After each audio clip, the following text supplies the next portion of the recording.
Ladies and gentlemen, welcome to Cliveden. It's great to have you here, and I want to welcome Rory Stewart, who's literally just walked in after a sort of long journey, rather a paltry journey compared to those he's used to. Today we're going to discuss his adventures, politics today. We're going to travel from Cliveden to the jungles of Borneo, the mountains of the Hindu Kush, Westminster, Cumbria, and back. So we could start anywhere. Rory is a politician, writer, adventurer, professor, diplomat, colonial administrator, among his many other talents. The books are superb, by the way, and he's very much a writer too. So he's not just here under his political guise. So we're going to jump around. We're not going to follow any particular schedule. We're literally just going to dip into his life. So let's just go straight into it. Rory, welcome.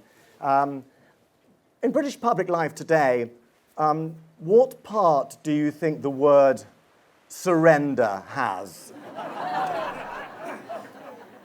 So this is a really amazing thing, because a friend of mine was pointing out that the cunning thing about attaching this word surrender to an Act of Parliament is twofold.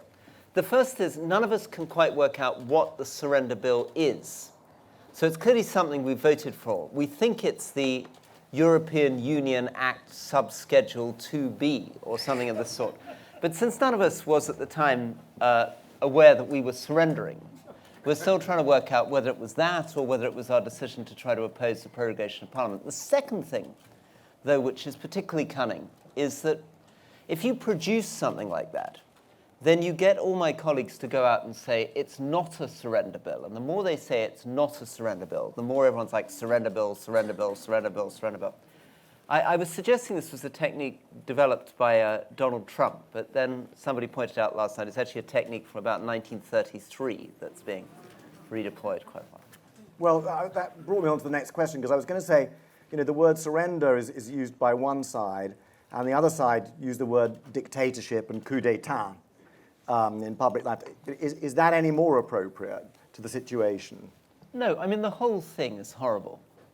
I thought the whole point of this country was supposed to be common sense, moderation, pragmatism. In fact, one of the reasons we were welcomed in the European Union by some and were missed when the Brexit vote happened is there was a view in Europe that Britain was meant to represent the sort of pragmatic, moderate, sensible voices in Europe. And indeed, most of our constitution is an amazing act of delicate balances and compromises and fudges and politenesses. So it's horrifying that we're now falling into this kind of language. And that we're doing it almost seriously, because it's true that the House of Commons has always been a pretty rumbustious, noisy place, but there was always an element of sort of make-believe, Gilbert and Sullivan, comic opera, humour to this sort of strange manifestations of English nationalism. The problem now is it's beginning to take on a rather sort of hysterical and unpleasant edge. Just checking that's off, but it is. Is yours? Is it yours? Oh, okay. Do feel free to answer. You're talking about the sort of. We're talking about the sort of. In British history, one talks about the sort of the gradual retreat from empire, the management of decline, the withdrawal from Africa, etc., etc. We never imagined that we would be close to becoming a failed state. How close are we to the edge, do you think, looking in the wider terms?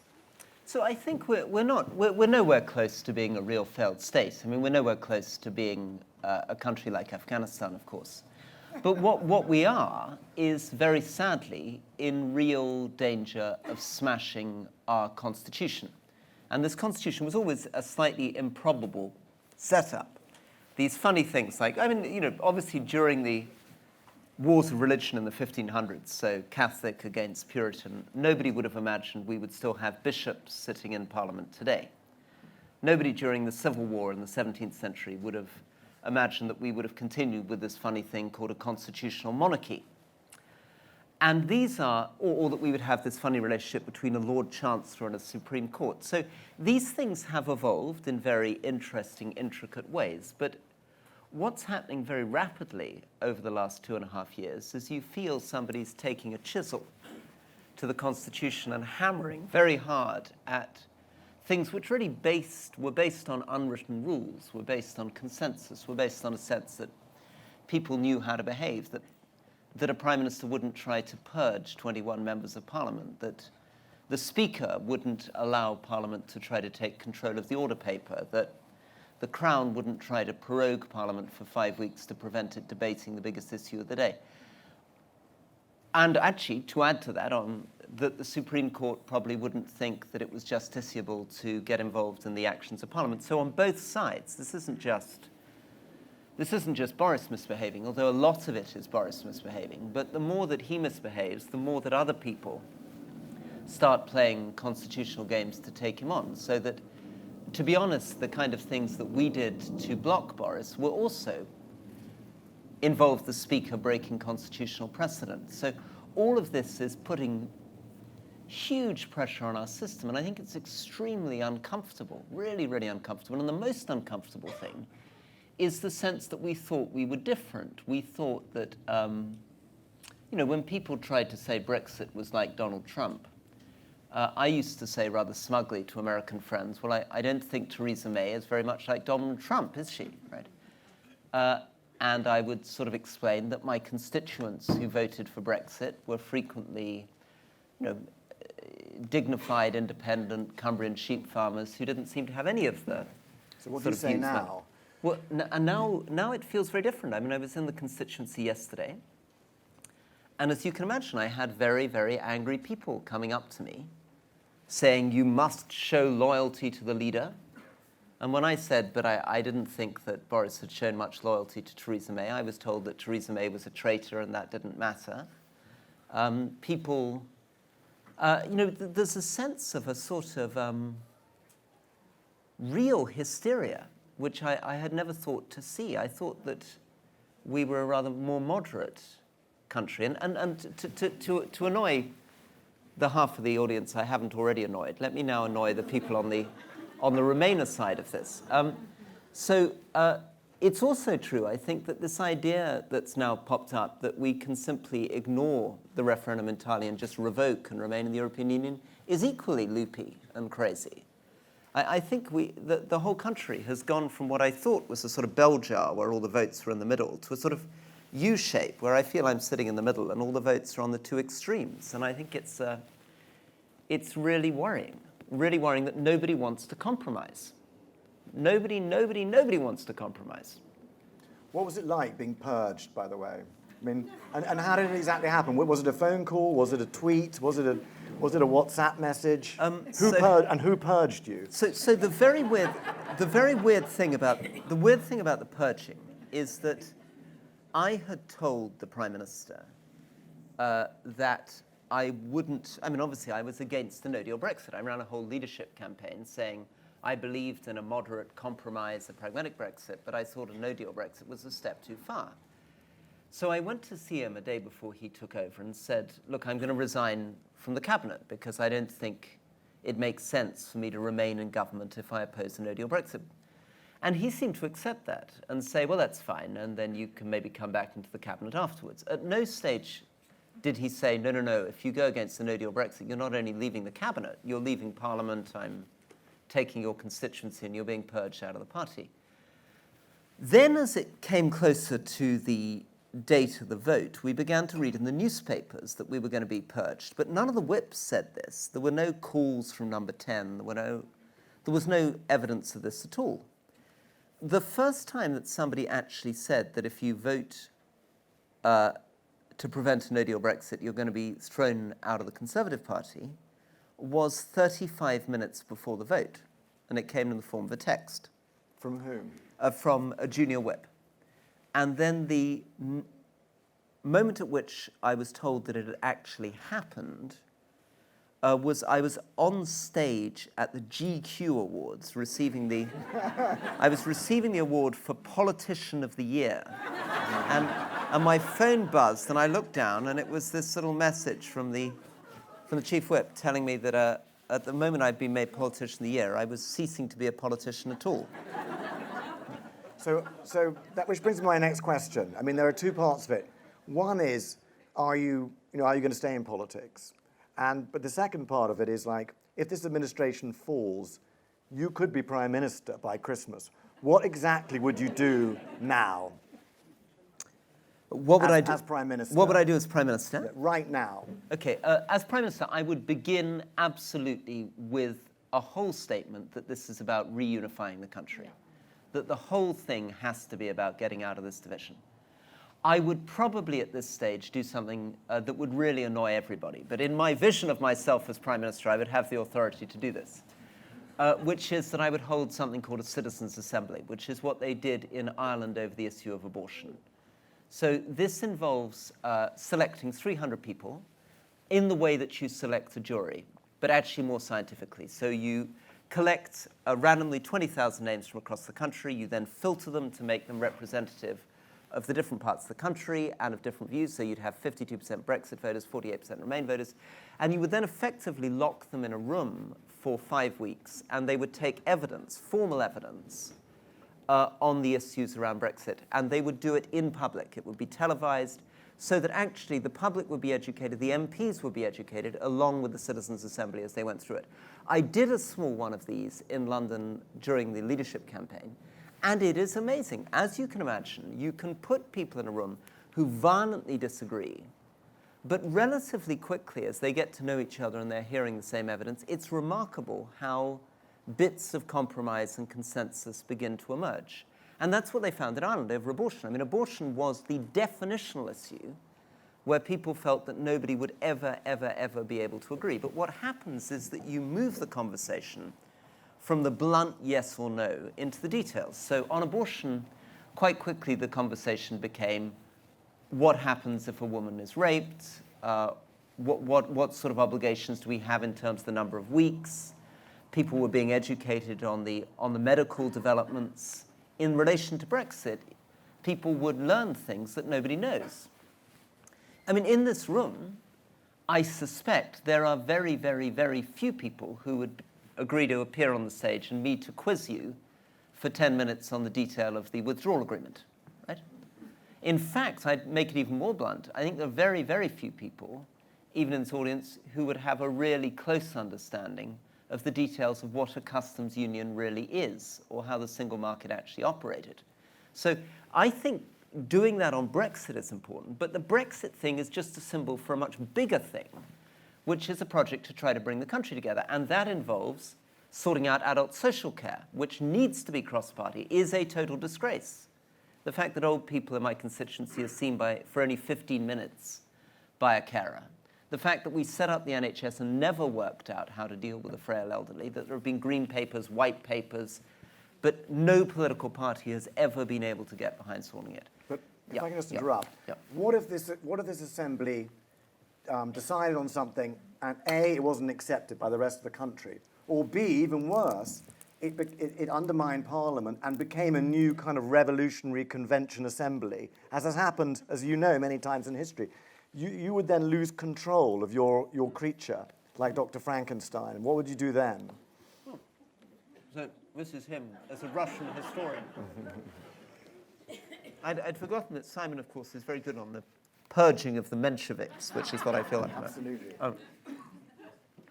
So I think the answer to that is that you have to begin from the point of view that something has gone terribly wrong. And what's gone wrong is a fight between the direct democracy of the referendum and the indirect democracy of Parliament.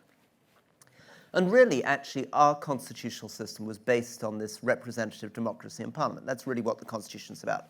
This referendum stuff is a novelty that doesn't sit very easily.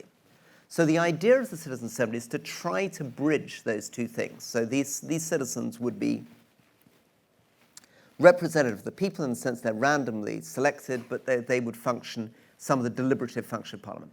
Ultimately, Parliament remains sovereign. So the representation from that Citizens' Assembly, their recommendations, would have to be approved by Parliament. if what they came up with was totally kooky, or if what they came up with at the end of, and incidentally, I don't think this would be true, but it's possible. Or they seize power. Or they try to seize power, Yeah. or they try to seize power. Yeah, now he's really going down the full Russian route here.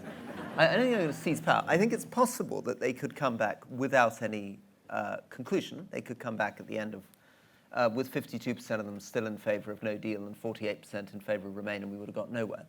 But my instinct is that we wouldn't have lost anything. In fact, we would have learnt something. If that's what happened, it would have just confirmed to us how impossible this situation was, and we would have lost a few weeks. But I can't see at the moment any way of unlocking this problem short of taking a bit of time off to try to unlock Parliament. Because the view that Boris is selling, which is that you can somehow do it without Parliament, is crazy. We live in a parliamentary system. There's no constitutional model. Somebody has to translate a yes-no vote into a particular type of deal. And remember, no deal isn't anything either. No deal is just a failure to reach a destination. No deal is just you drop onto WTO terms and then you have to negotiate a new deal with Europe or the United States thereafter. And what does that new deal look like? Well, the whole argument starts again. What kind of tariff levels do we accept? What quota levels do we accept? How important is trade? How important is immigration? All of that begins again. So in the end, you've got to put Parliament back in that process, and there has to be some bridge between the two. But I take Simon's view that I might actually finally have broken the whole thing with a new revolution. As a little boy, which did you dream of being? Prime Minister of Britain or Emperor of India?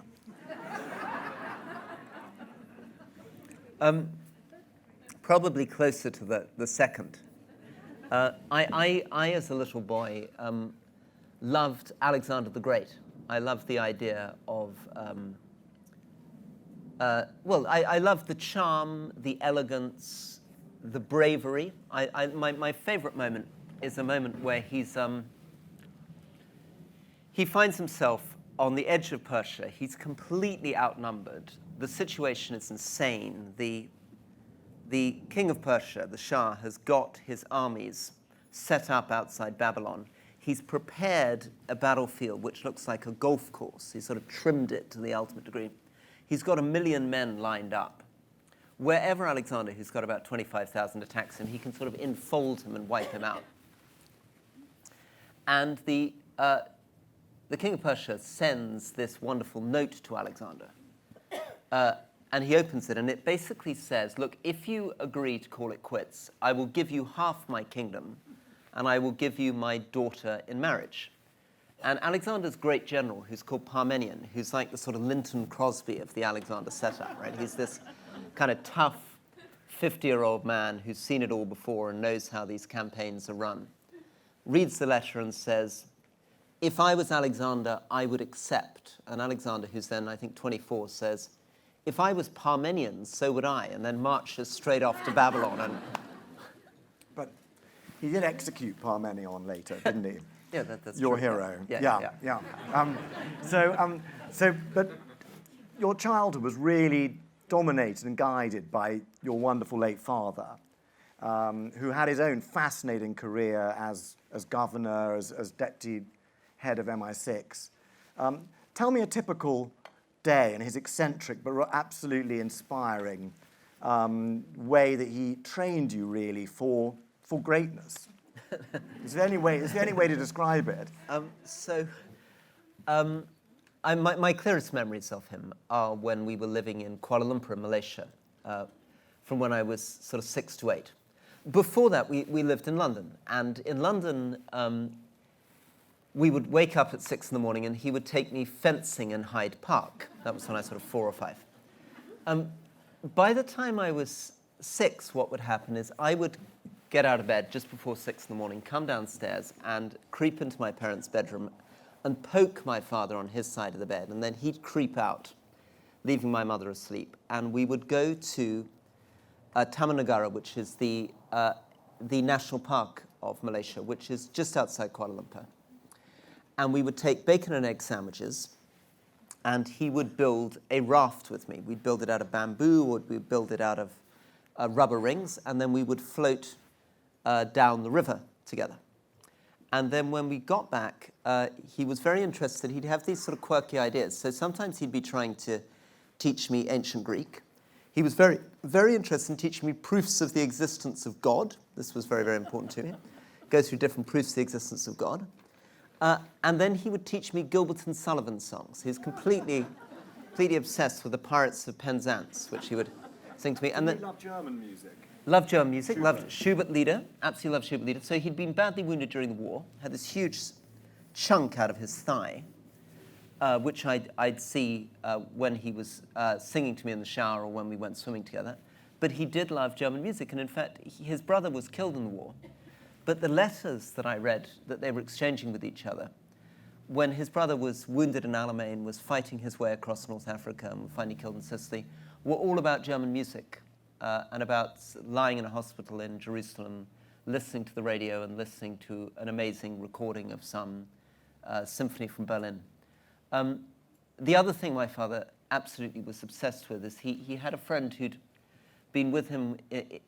His friend was in the SAS in the jungle when my father was in British intelligence fighting the Indonesians in 62, 63. My father had been they tried to put him in a miniature submarine, a one-person submarine, which luckily sunk not long after he tried to get in it because he was absolutely convinced this thing was a death trap. And this man had taught him how to hold his breath underwater through hyperventilating. So one of my biggest memories of my father is that every morning he'd stand on the edge of the swimming pool going like this to try to hold his breath underwater for crazy lengths of time. He actually wasn't very good at it. It wasn't really very impressive to a 6-year-old, but he'd do it every morning to try. But he lived to see you as a cabinet minister, didn't he? He did. And you went, I mean, just to mention this book, he walked with you some of the way, or met you along the way. So, I mean, walking has a special role in your life, doesn't it? In your sort of development as a person. Just explain to us why you went, your first great walk was essentially across the whole Near East. You were 29 years old.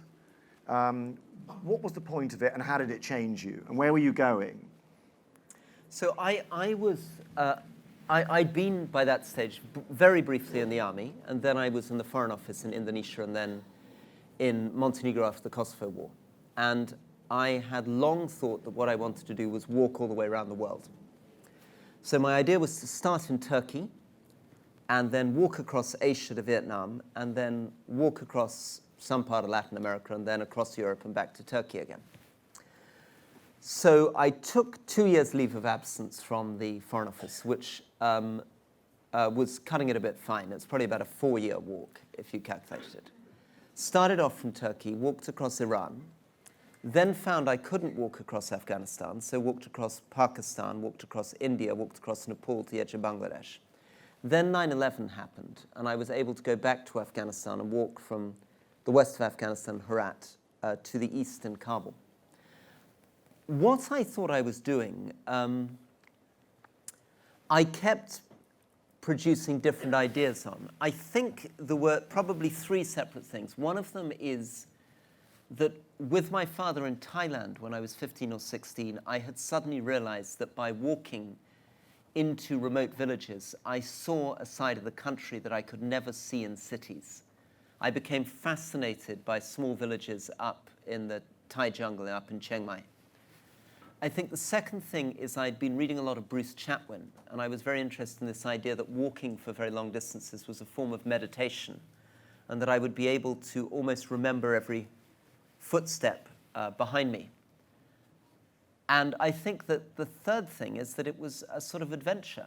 I thought it would be a great adventure. But in truth, none of these things really worked. What actually I took away from it wasn't so much the walking. It was the night after night in village houses. I stayed in 550 different village houses on that walk, sitting on people's floors usually, and just talking to them about their lives and trying to learn. How did you introduce yourself when you knocked on the door?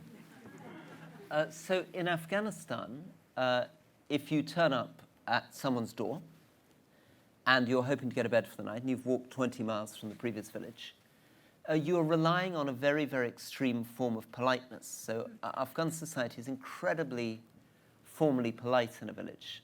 So you would say, Assalamu alaikum, chutorastid, hubastid, bakherastid, hanahiriatast, zindabashi, jorbashi, mandanabashi, which is to say, how are you? Blessings upon your house. May your soul flourish. Long life to you. May you not be tired. And then your host will respond in the same way. And you'll do this back and forth for some time before you get into the next form of politeness, which is a 2-minute struggle at the door about who's going to go through the door first. And I literally mean a wrestling match. I mean, this is very important. If you go to Afghanistan and somebody, sort of gestures for you to go through the door first, you must not do that. You must hold back and try to push them through. I think about 2 years after this, you found yourself still 29, I think, as governor of, well, first one, then another province in newly conquered Iraq. And you were, well, first of all, let's just start with the book is called Occupational Hazards in England, but it's actually in America it's called Prince of the Marshes, isn't it? Which is a much better title, I think, if I may say so. But first of all, tell us about the Prince of the Marshes, his rise and fall. He's a fascinating character, isn't he? A sort of warlord. I mean, just describe your relationship with him. So the Prince of the Marshes was the central Iraqi figure I had to deal with in the first province that I was running. And he was from quite a grand local tribe. He was a sort of sub-chieftain of this tribe. But he had been a leader in the resistance against Saddam. And he had had these absolutely extraordinary stories. This sort of Robin Hood figure. There was a famous moment that everybody remembered in the early 90s when he had come out of hiding. He'd been in the marshes fighting Saddam. And he was sitting in a restaurant, and Saddam's security forces came into the restaurant to arrest him. And he just took out a hand grenade and put it on the table and put his finger in the thing and just sat there until the entire security forces backed out of the room. And he escaped. By the time I got to know him, he had basically taken over the province in the few weeks between the invasion and my arrival. He'd stolen, as far as one could tell, every car belonging to the government. His men had taken down all the copper wire off all the electricity lines. His brother had been set up to take over the province. And he essentially wanted me to believe that the whole province was run by either Saddam loyalists or Iranian spies. There was something in that was true to some extent. What I didn't agree with was his conclusion to this, which was the only solution to this was to put him in full charge of the whole thing. And it became an extraordinary cat and mouse game. So when there was a large crowd about to storm what was then his brother's office, he wanted us to open fire on the crowd. And I had all these British soldiers standing in front of the crowd. And of course, I didn't want to shoot the crowd. Which loops me back to another part of Simon's questions, which is that as we were standing there and people were throwing Molotov cocktails at us and rocks and this, that, and the other, and time was hanging heavy on our hands because there was this went on for a couple of hours, I telephoned my father on the sat phone and said, what am I supposed to do? I've got this crowd outside my office. There are thousands of people, and we've got about 100 people defending us. And he said, oh, very, very straightforward. Shoot the ringleaders and announce a 24-hour curfew. Now, of course, I didn't do that. It's a generational difference. It's a generational difference. But, of course, to some extent, my failure to do so was then responsible for the fact that later in the day, the crowd burst through our lines, ransacked the office of the governor, stole all the computers, and I then dealt with the Prince of the Marshes' brother the next day, who was very, very angry, who felt that I had completely undermined all authority and legitimacy in the province, and who absolutely believed that my father had been right, and that the correct way to respond would have been to do that. And by failing to do that, I'd basically allowed the whole province to get out of control. And I mean, just was sort of... Alain de Botton trying to break in? It is Alain de Botton. Alain de Botton is trying to break in. Yeah. So don't treat him like one of the riot leaders. So I mean, just to loop great forward. We did invade Iraq. You've argued that was a big mistake. It left a very, very powerful Iran that we're trying to deal with now. Should we have invaded Iran instead? No, we should not. And in fact, there were a lot of people pushing for that when I was in Iraq. So, I mean, it was a completely insane period. I mean, it's extraordinary to remember how recent this was. Because, of course, the Afghanistan intervention is almost continuing to this day. And the people that I served with in Iraq, I then saw again in Afghanistan. So people like General McChrystal, General Petraeus, I think, has been here. He's here. And when I was teaching at Harvard in 2008, 2009, the idea of intervention, the idea that actually one might invade a country like Iran, seemed perfectly plausible because Bosnia had happened, Kosovo had happened, Iraq had happened, Afghanistan had happened. And I was arguing very, very strongly that this is a very, very bad idea. That although I had found it an incredibly challenging, fascinating, interesting job, it just was mad, the idea that you were putting some 29, 30-year-old British man in to try to govern a province in southern Iraq. But at the time, as Simon's suggesting, there were many people saying, already beginning to plan, people were saying, would you be interested in running Shiraz, right? So people were beginning to get into this sort of very, very strange mindset where they were beginning to think maybe this was just the beginning of a next move in the end of 2003, beginning of 2004. The climax of your tenure as governor was being besieged under fire, I think it was by the Saddrist militia. And you defeated this bombardment with the help of Schubert. Could you describe how that happened and what happened? What happened in this particular case is I was having a lunch with a friend of mine called Assad. And Assad was a local sort of hoodlum associated with the Saddrist militia, which were a pretty extreme Islamist group that kept setting off bombs and trying to shoot us. And I'd had lunch with them on the Wednesday. And on Friday, in the compound with about 50 civilian staff and my bodyguard team, and a company of Italian soldiers, when suddenly we started having rocket-propelled grenades and mortars started flying into the compound. And I got a telephone call, and it was my friend Assad, who I'd had lunch with on the Wednesday, saying, I am now attacking your compound. You must now evacuate, and we will let you safely through the streets, provided you promise to leave now. So I said rather pompously I wasn't going anywhere, and I was meant to be governing this place, and I wasn't proposing to run away. So the bombardment continued.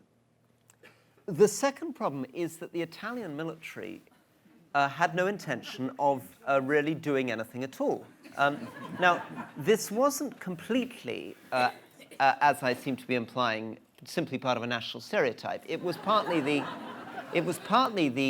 fault of Berlusconi, who had made it very clear that they were not to lose any lives, that it would be politically unacceptable if they did. So the Italian military then took refuge in the basement of our building.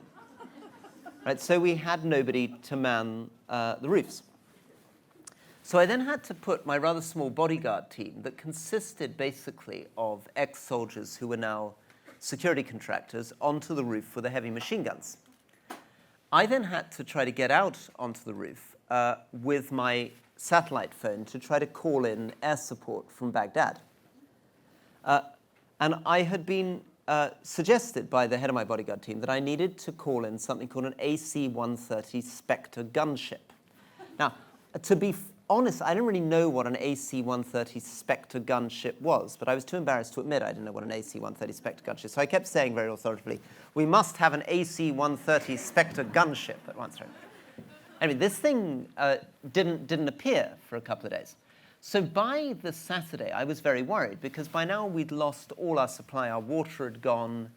The Italian doctor who was next to me had gone into the shower, had put soap on himself, was washing his hair, had reached out to what he thought was the shower thing, opened his eyes and discovered it was the tail fin of a mortar, which was stuck in the shower, right? And all my civilian staff were stuck underground in this room with no windows. So I decided that what I needed to do was get them out because I thought the Saddrists were going to overrun our compound.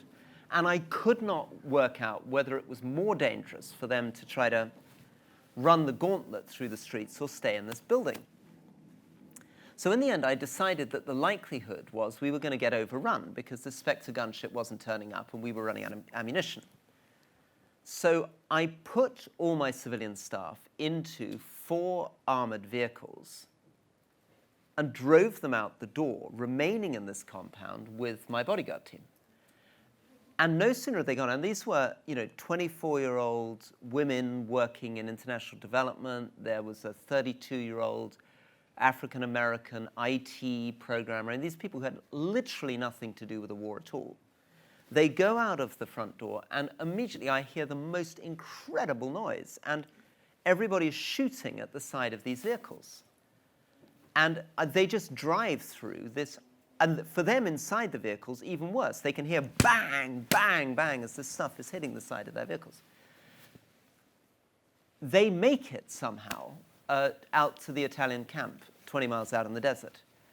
But for about 45 minutes, I'm absolutely convinced that I've just killed all my civilian staff and that I've made totally the wrong decision, and that it would have been safer to keep them in the compound, and that I would be remembered forever for the person that had just sent all my staff out to be murdered. They miraculously somehow make it through. The walls of their armored vehicles hold. They make it out. I haven't slept for 3 nights. I go to sleep. Finally, under my desk, I try to get an hour's sleep. It's now the Saturday night, and there is this unmistakable sound of somebody kicking a football against my door. For-thump, like this. And I get out, and I'm like, this is the limit. These bloody Italians are hiding in the basement, and the moment at which I try to sleep, they're kicking a football against my door. So I rush out, I throw the door open, and there's nobody there. So I close the door again and get back under my desk again, try to get sleep. And again, thump, like this. Out again. At which point, I suddenly realize that something strange is happening. I go up onto the roof, and from 10,000 feet in the air, there is this tracer fire coming. And this noise is this thing, this AC-130 Spectre gunship that has turned up, and it's flying. It's a huge airplane flying at 10,000 feet with these Gatling guns mounted on it, and this $150 million worth of night vision equipment. At that stage, there were only 2 in the whole country, killing 120 people around our compound, one by one, picking them off by their body signature at night, so that the next morning, we wake up and there's nobody there. The whole siege has been lifted. And a week later, I see Assad in the street. As you do. As you do. And he comes up to me, and he hugs me, and he kisses me on both cheeks. And I say, Assad, what the hell are you doing? You were trying to kill me. And he goes, oh, Mr. Rory, that was nothing personal.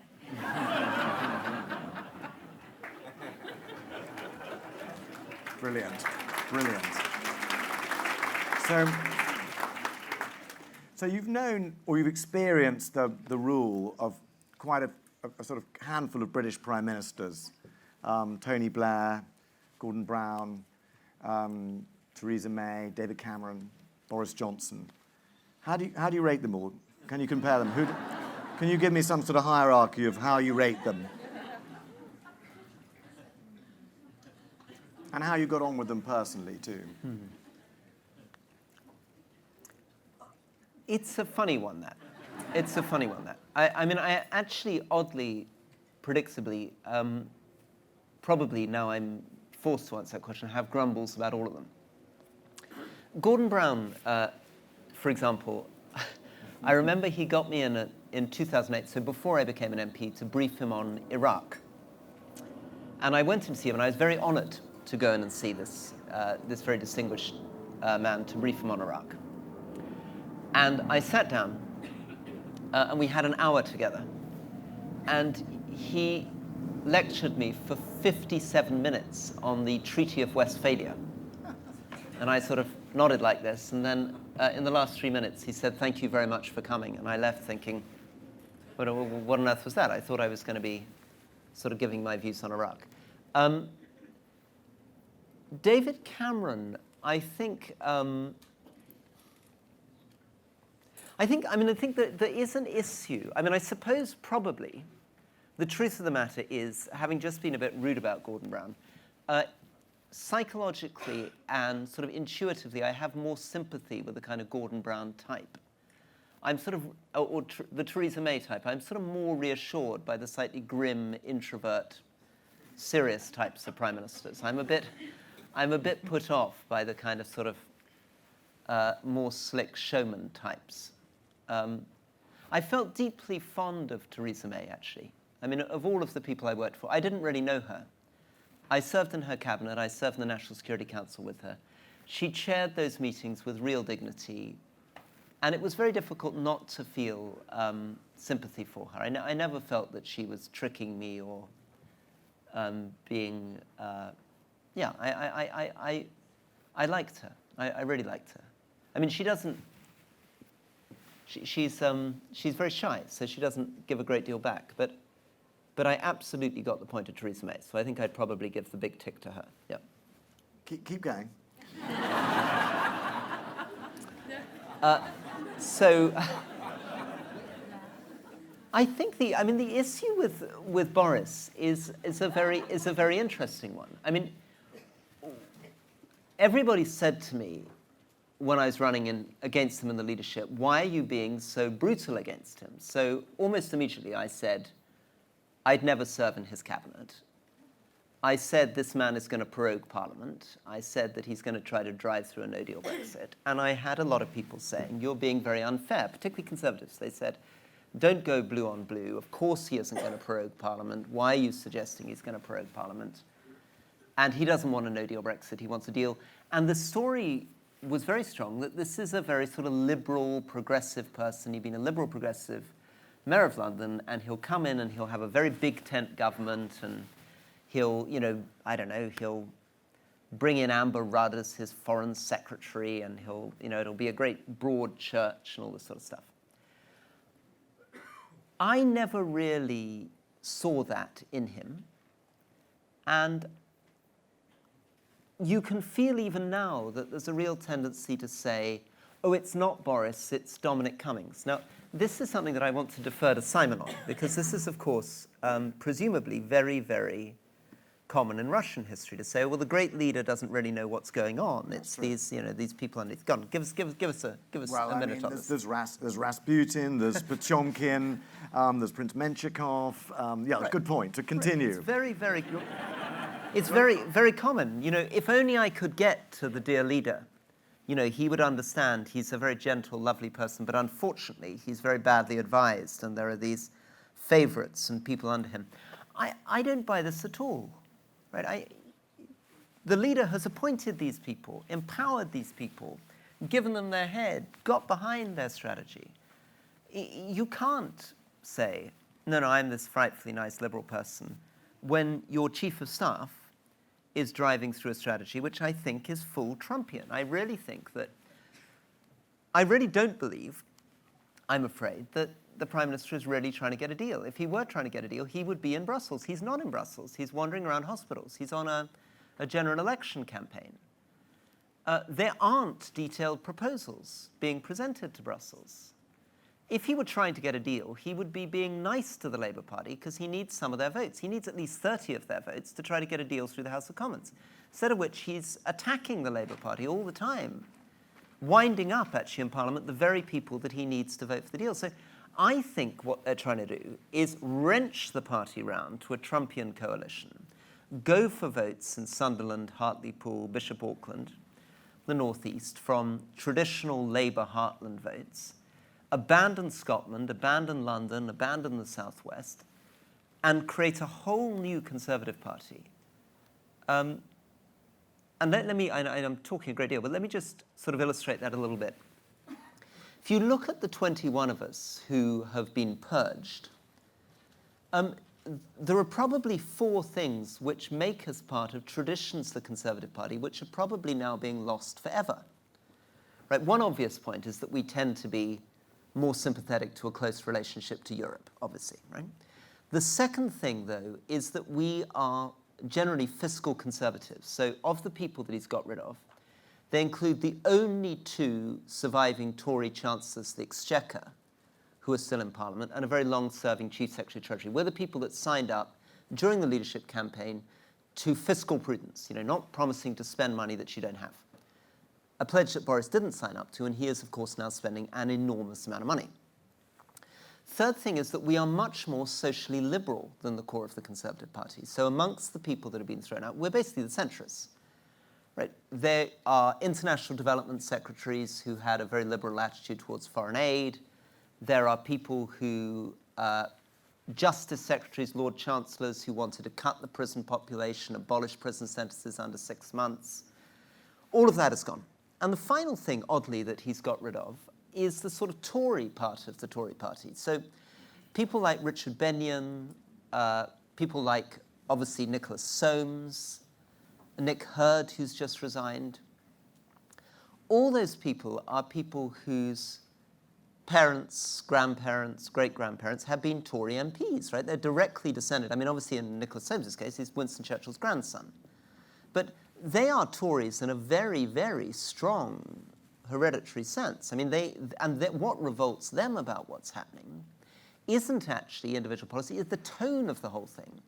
They think it's becoming sort of brutal, Trumpian, that all the kind of courtesy and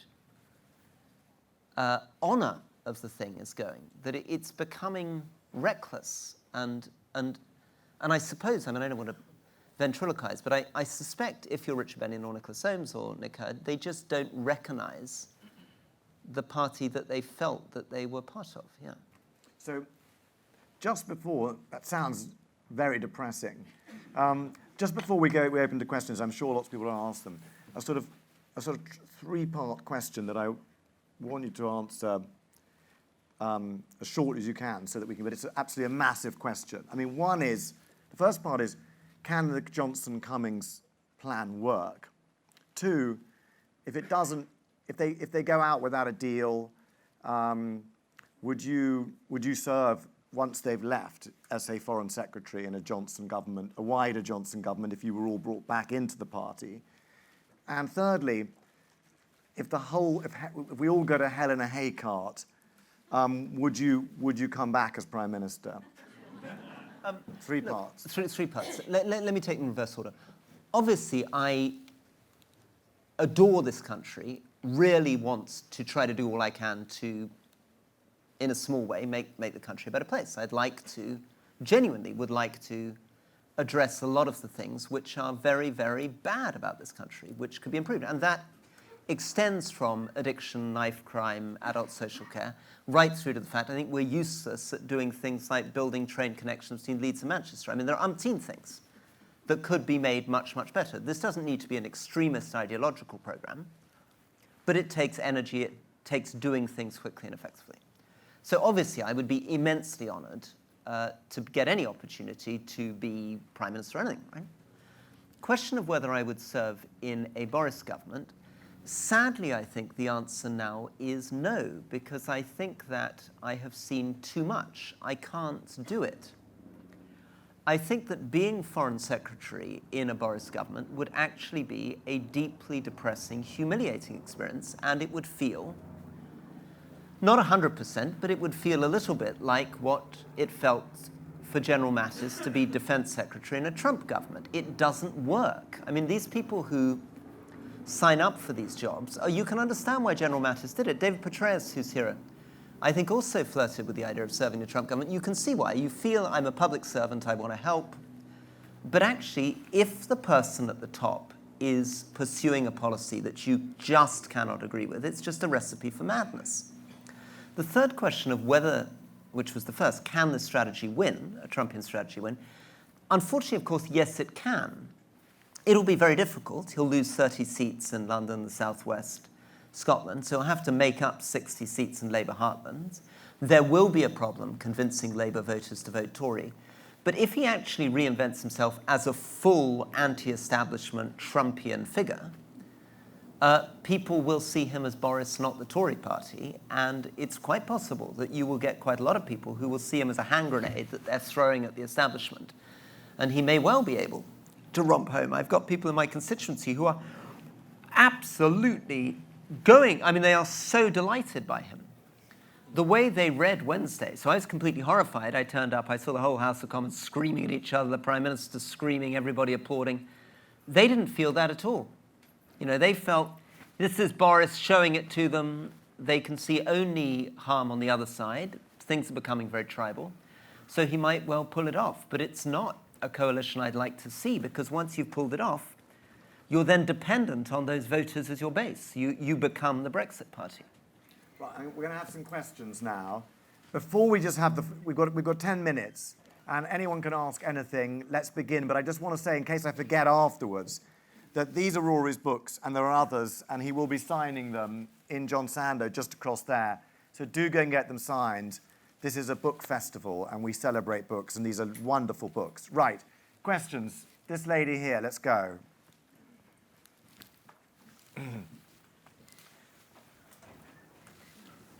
Thank you. It's working, yeah. Thank you.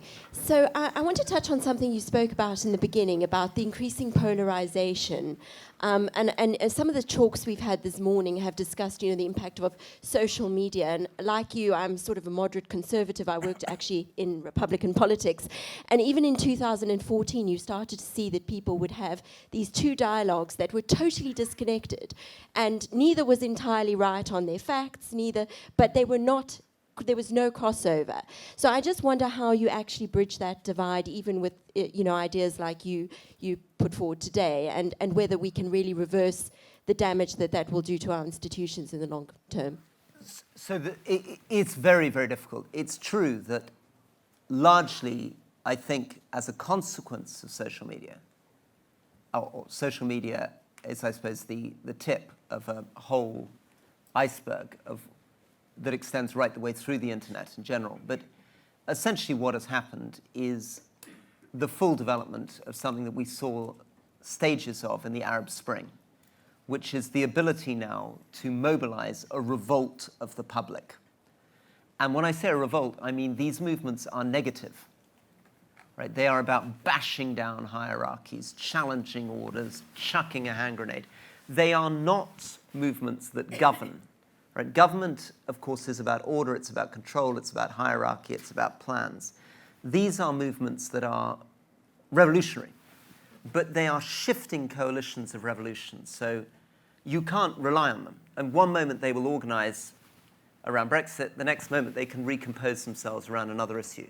And you can't, and they're extremely unpredictable. I mean, it feels like a sort of, because it's composed, I mean, I feel this myself. I'm a big sort of social media user. I have absolutely no idea when I post something whether it's going to be seen by 16,000 people or seen by 2.5 million people in a day. Literally don't know. These things sort of bounce in every direction, right?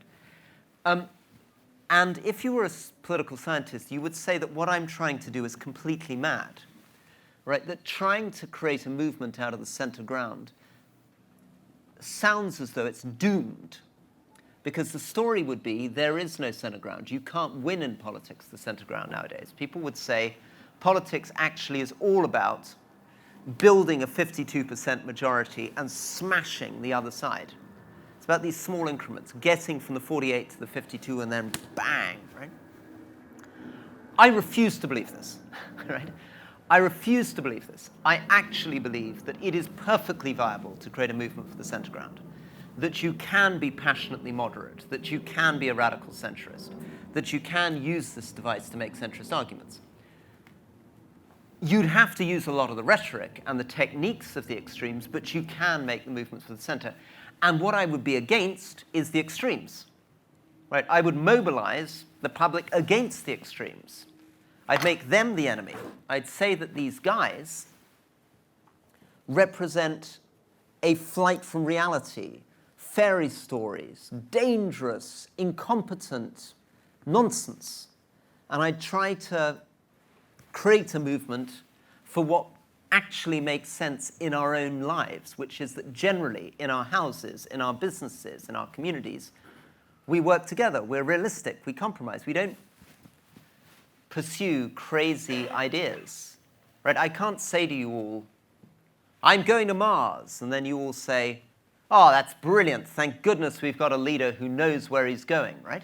Like, well, he's not going to Mars. He can't go to Mars, right? So I've got to get us back to the word how. I need a movement that isn't about why, but it's about how. How are you going to do it?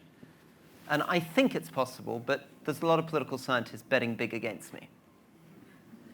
This gentleman here, and then to the back over there. Yeah, then to the lady at the back there.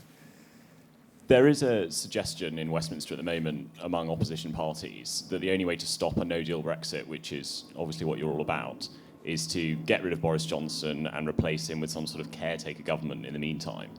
The question is, would you, under any circumstances, and what are the circumstances, support Jeremy Corbyn as an interim Prime Minister? And do you think that your other Conservatives, independent Conservatives in exile, would do that either? I think this is, I mean, you're absolutely right. People have been talking about this for months. It's a distraction. There's no way that Boris Johnson is proposing to step down. There is absolutely no reason, we've just proved, to have a national unity government. Journalists have been obsessed with this for a long time. We've actually just proved that we can block a no-deal Brexit in Parliament without having to form a government. So I kept being asked during the leadership campaign, would you vote no confidence to stop a no-deal Brexit? Would you back Jeremy Corbyn to stop no-deal Brexit? And I kept saying we don't need to. We just need to vote against no-deal Brexit, and that's what we've done. I don't want to have a Jeremy Corbyn government in. I think, if I'm trying to make a movement for the centre ground, of course it is partly against Nigel Farage and Boris. It's equally against Jeremy Corbyn. I'm trying to assert that these are silly ways of doing politics. I mean, I can sympathise with why people might be enthused by Boris. I can sympathise with why people might be enthused by Corbyn, but ultimately they're wrong. This is the wrong way of looking at the world, and I don't want to empower one against the other. The others? The others? Would I support Ken Clarke? I love Ken Clarke. Yeah. Let's, the lady at the back there. Hi, Rory. Thank you for making a case for the passionate moderate. It struck me as you uttered the phrase constitutional games that it was a very good title for a book. And I wondered whether you were already or planning on writing a book about the state we're in and the politics at the moment. Yes, I would really like to write a book about it. The problem is that I've got to get the tone right. It's really difficult. I don't want to write a political memoir, because I think they're awful.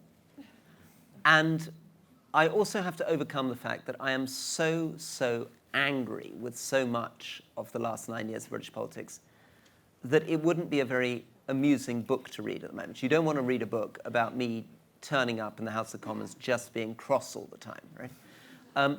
So I'm going to have to get a bit of distance and a bit of a sense of humour and a bit of irony to actually make anything that you'd ever want to read. Okay, we've got time for the lady over there, please.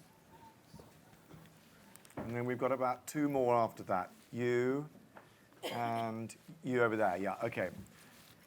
Rory, it's unlikely Johnson can get that deal by the 19th, and he says he won't ask for the extension, at which point he's breaking the law. What do you think he's going to do at that point? So what he will do is he will sulk. He will refuse to ask for an extension.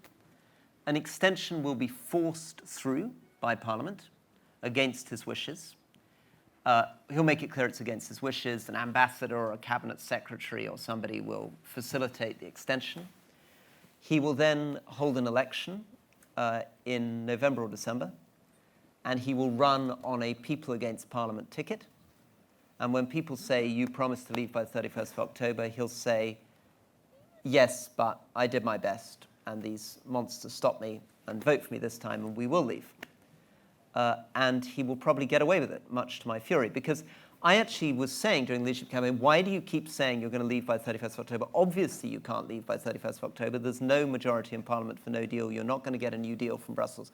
I repeat it till I was red in the face right the way through June. But of course what he worked out that I hadn't worked out is that he could promise to do something which he knew perfectly well, presumably if he thought about it, he was never going to be able to deliver, and then use the fact that he failed to deliver it to get a huge majority in Parliament. Okay, the lady here. Yeah. Just here. Please, yeah. Thank you. Hello, I'm actually French, so slightly in the minority here, but we had a scenario that you almost described, which was the drop of the two traditional parties to below 10%, and then the rise of the extremes and a centre party that happened. Do you see the same happening in England, and how quickly and how? This is the last question, by the way, because we're really out of time. So, I mean, this is the big question. So, I think if you wanted a Macron en marche style movement in Britain, it is very difficult. I mean, our electoral system makes it difficult. We don't have a directly elected president. You'd have to find different ways of doing the race. There's another problem, which is that at the moment, the Conservative Party isn't below 10%. It's up at 31%, because it's becoming the sort of Brexit party. It's becoming that kind of party. I think you'd have to do it through appealing to a completely different demographic. So if I really want to launch that kind of party, I'd have to get an incredible number of young people involved. I'd have to do it by a very radical exercise in listening. So it wouldn't really be about my pontificating or talking. It would be about my standing and listening. I think it's definitely something that is so morally right that whether or not it would be successful, I sort of have to do it anyway, even if ultimately I fail. Yeah. Rory, thank you very much. Thank you very much, everybody. That's great. That was really fun.